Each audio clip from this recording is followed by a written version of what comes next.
Welcome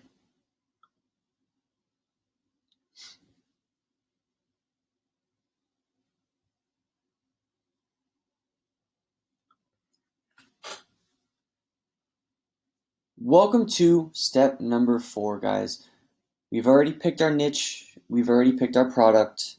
Now it's time to determine your traffic strategy.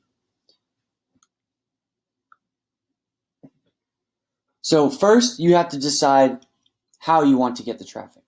It comes in 2 different forms.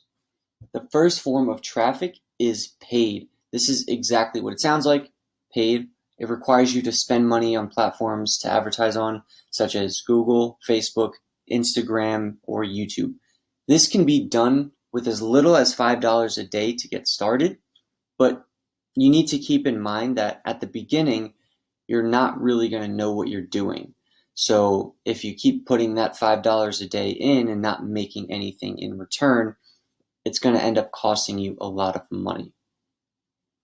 The thing paid is great for is scaling, or if you have a mentor that can really help you and guide you through it, right? Because once you already have your business, once you've used another strategy, and once you actually have a successful ad and you learn how to put $1 in and get $2 out, that is how you can really scale your business.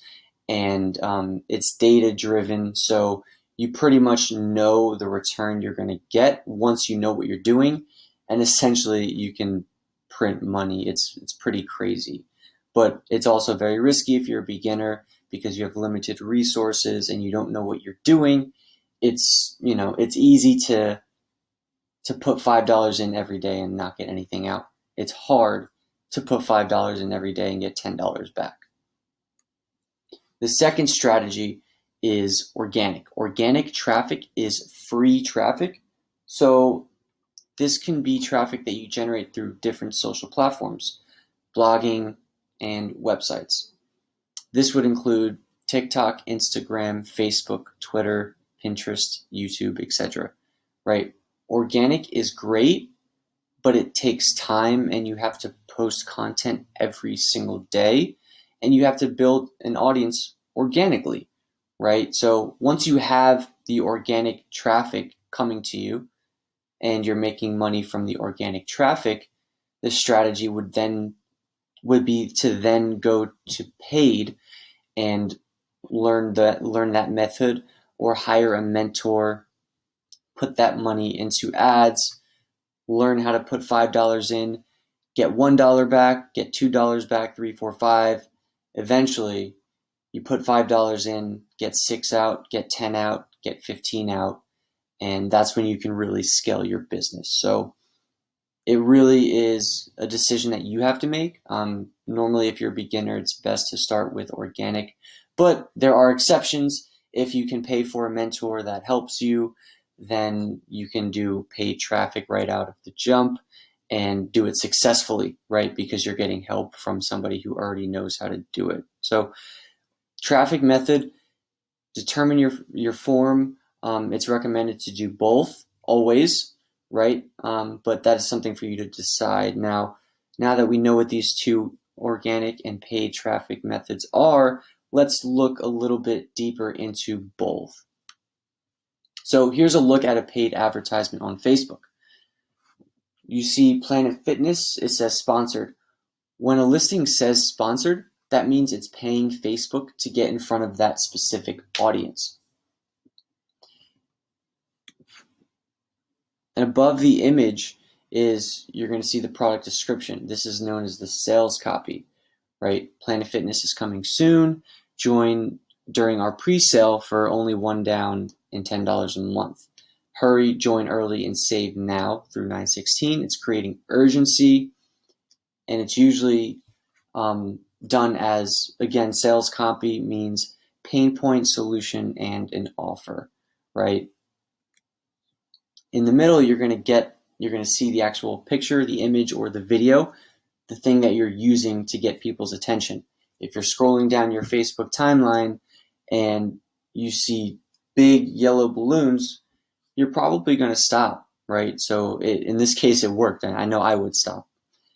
So that's what you use to get people's attention. On the bottom left is your product headline. This highlights what your potential customer gets, which is in this case a gym opening in your area. And the call to action button on the right, this leads traffic to your email opt-in page, to your sales page, to wherever it is that you want them to go.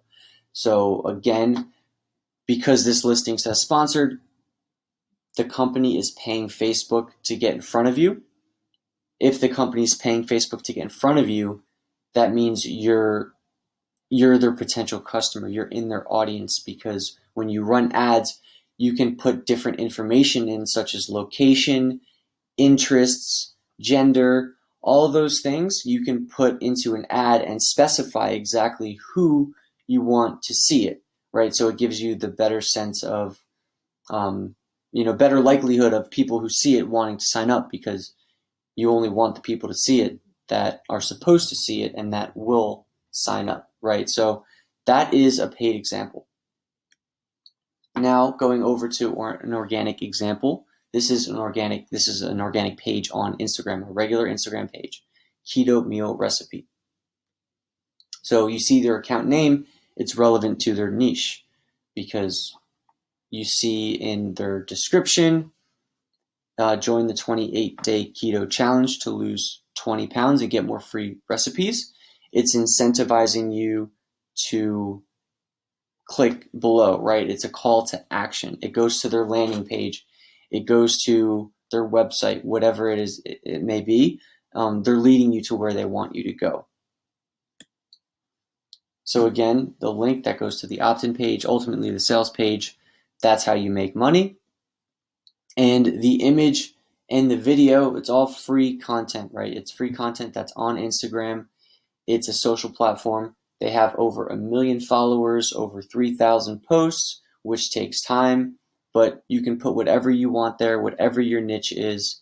Just be sure to make sure the account name is relevant, you have a good call to action, and you have content that's updated consistently and that is based around your niche. So this is an example of both organic and the paid option we looked at in the last slide. I hope this is helpful, and I will see you in the next video.